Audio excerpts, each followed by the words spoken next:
ये बंदा 334 दिन एक छोटी सी बोट पर इतने खौफनाक समुंदर में कैसे जिंदा रहा।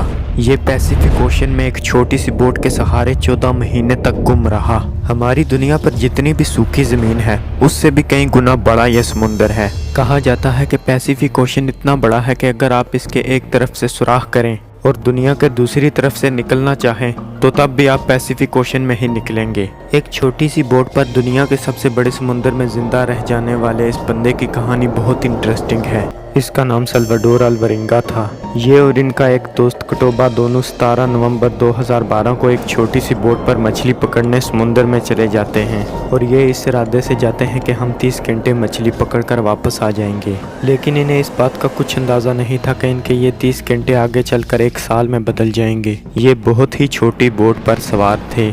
उन्होंने समुंदर में जाने से पहले अपने साथ 2 दिन का ही खाना रखा था। ये समुंदर में 100 किलोमीटर तक आगे गए हुए थे। फिर इन्होंने देखा कि इनकी तरफ एक खौफनाक समुद्री तूफान आ रहा है। इन्होंने जो समुंदर में मछली पकड़ने के लिए जाल बिछाया हुआ था वो जाल वहीं छोड़ा और अपनी कश्ती को किनारे की तरफ भगाना शुरू कर दिया। अगर तूफान इन तक पहुँच गया तो इनका किनारे तक पहुँचना बहुत मुश्किल हो जाएगा। इन्होंने वहाँ से कुछ मछलियाँ भी पकड़ी थी और जो कुछ इन्होंने अपने साथ खाने के लिए लाया था, बोट हल्की करके तेज़ी से किनारे तक पहुंचने के लिए ये अपना कुछ न कुछ सामान भी पानी में फेंकने लगे ताकि बोट हल्की होकर तेज़ भागे और वो जल्दी से किनारे तक पहुंच सके। वो समुंदर को पीछे छोड़ चुके थे और तेज़ी से किनारे की तरफ पहुंच रहे थे। ये किनारे से 20 किलोमीटर दूर थे। अब इन्हें किनारे पर अपने इलाके और पहाड़ियाँ वगैरह नजर आने लगी थी, लेकिन यहाँ उनकी बोट की मोटर खराब हो चुकी थी। वो किनारे से तकरीबन 20 किलोमीटर दूर थे और तूफान तेज़ी से इनका पीछा कर रहा था। इनकी बोट में हाथों से चलाने वाले चक्कू भी नहीं थे ताकि ये चक्कू की मदद से ही किनारे तक पहुंच सकें। इनकी बोट में एक पुराना रेडियो था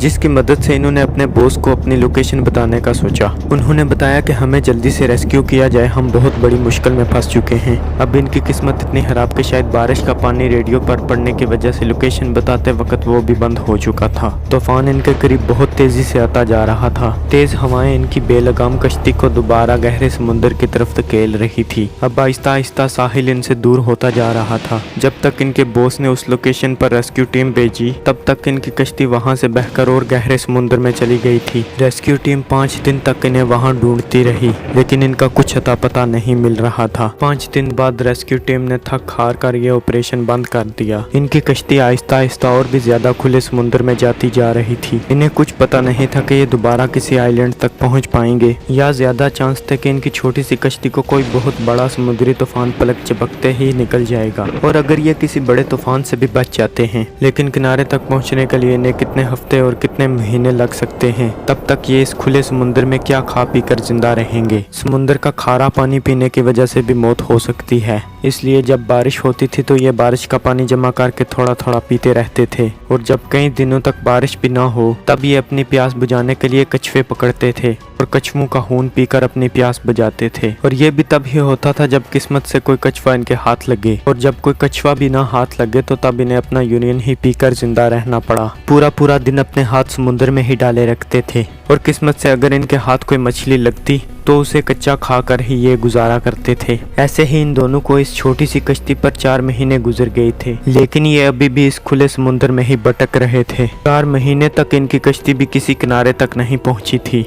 अब सल्वाडोर के साथी कटोबा की हालत बिगड़ रही थी। वो कछुओं का खून, कच्ची मछलियां और मेंढक निगलने से इनकार कर रहा था और अगर ये कोई ऐसी वैसी चीज खा भी लेता तो इसे उल्टी हो जाती थी। अब वो सारा दिन लेटा रहता और कुछ खाता पीता नहीं था। सल्वाडोर ने उसे बहुत हौसला देने की कोशिश की, उसे गोश्त खिलाने और जिंदा रखने की कोशिश की, लेकिन अब वो हार चुका था। उसे नहीं लग रहा था कि वो कभी किनारे तक पहुंच सकेंगे। उसने सल्वाडोर से कहा कि अगर तुम यहाँ से जिंदा बच गए तो मेरी माँ को कहना कि मैं तुमसे नाराज था इस वजह से कि तुमने दूसरी शादी कर ली थी, लेकिन अब मैं तुमसे नाराज नहीं हूँ और मुझे तुमसे कोई गिला नहीं है। और इसी तरह फिर एक सुबह सल्वाडोर ने देखा कि उसके जिस्म में कोई हरकत नहीं हो रही। सल्वाडोर ने उसे हिलाया चुलाया लेकिन अब वो मर चुका था। अब सल्वाडोर का जो साथी था जिसके सहारे वो भी जिंदा रहता था वो भी अब मर चुका था। लेकिन सल्वाडोर को यकीन ही नहीं आ रहा था। वो 4 दिन तक उसकी लाश से ही बातें करता रहा और उसे उसी तरह ही हौसला देता रहा कि देखो हम पहुंच जाएंगे। सल्वाडोर का इस दुनिया से राब्ता कट चुका था और जिस तरफ भी देखा जाए उसे पानी ही पानी नजर आ रहा था।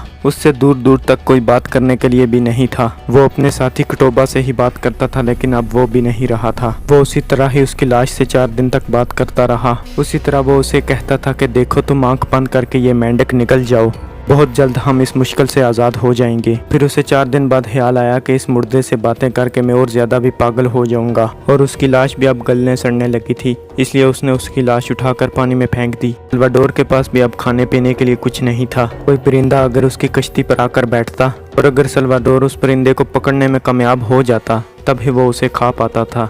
अब सल्वाडोर की भी हिम्मत जवाब दे रही थी। उसका जिस्म भी बहुत कमज़ोर हो रहा था। फिर उसने सोचा कि अब उसे उस नाव से पानी में कूद जाना चाहिए। उसे लग रहा था कि शायद वो कभी भी किनारे तक नहीं पहुंच सकता। वो शायद कभी भी सूखी ज़मीन और इंसानों की शक्ल दोबारा नहीं देख सकता। फिर एक रात बारिश हुई और वो बारिश को देखकर बहुत खुश हुआ। उससे जितना हो सकता था उसने बारिश का पानी जमा किया और फिर उसने उस पानी को बहुत ही थोड़ा थोड़ा एक एक घूंट करके पिया और गुजारा किया। लेकिन अब फिर उसे ख्याल आने लगे कि अब वो और बर्दाश्त नहीं कर सकता, उसे खुदकशी कर लेनी चाहिए। लेकिन फिर उसे अपनी माँ की कही हुई बात याद आती है कि जो खुदकशी करता है वो मरने के बाद जन्नत में नहीं जाएगा, उसे फिर तकलीफों का सामना करना पड़ेगा। बस इसी बातों से वो रुका रहा और फिर उसने अपने आप को हर तरीके से हौसला दिया और जिंदा रहने की कोशिश की। उसने अपने आप को कहा कि ये छोटी सी नाव उसकी पूरी दुनिया है और वही इसका राजा है। वो अपना दिन और रात और अपना वक़्त अपनी मर्जी से ही डिसाइड करता है। लेकिन इसके बाद भी वो कमज़ोर होता जा रहा था। उसके जिस्म में जान ख़त्म होती जा रही थी और अब वो भी पूरा पूरा दिन कश्ती पर लेटा रहता था। लेकिन एक टाइम उसने अपनी आंख खोली और उसे कुछ परिंदों की आवाज़ें आने लगी और उसने आसमान पर भी देखा कि कुछ परिंदे उड़ रहे हैं। उसे ख्याल आया कि ज़रूर आसपास कोई किनारा है, तभी ये परिंदे उड़ रहे हैं। उसने सोचा कि उसे उठकर देखना चाहिए। उसने हिम्मत की और थोड़ा उठकर देखा तो उसे थोड़ा दूर एक किनारा नजर आया। वो बहुत खुश हो गया। उसका जिस्म बहुत बेजान हो चुका था। कश्ती को उसने किनारे की तरफ करना चाहा, लेकिन हवाएं उसे दोबारा समुद्र की तरफ ले जा रही थी। अब उसने सोचा कि अगर उससे ये किनारा भी मिस हो गया तो उसका मरना 100% तय है, क्योंकि शायद उसे इसके बाद कोई किनारा नसीब ना हो। इसलिए उसने अपनी सारी हिम्मत जमा करके पानी में छलांग लगा दी और थोड़ा तैरकर वो किनारे तक पहुंच गया और थोड़ा समुद्र से बाहर निकलकर वो बेहोश हो गया। कुछ देर बाद उसे एक मियाँ बीवी ने देख लिया।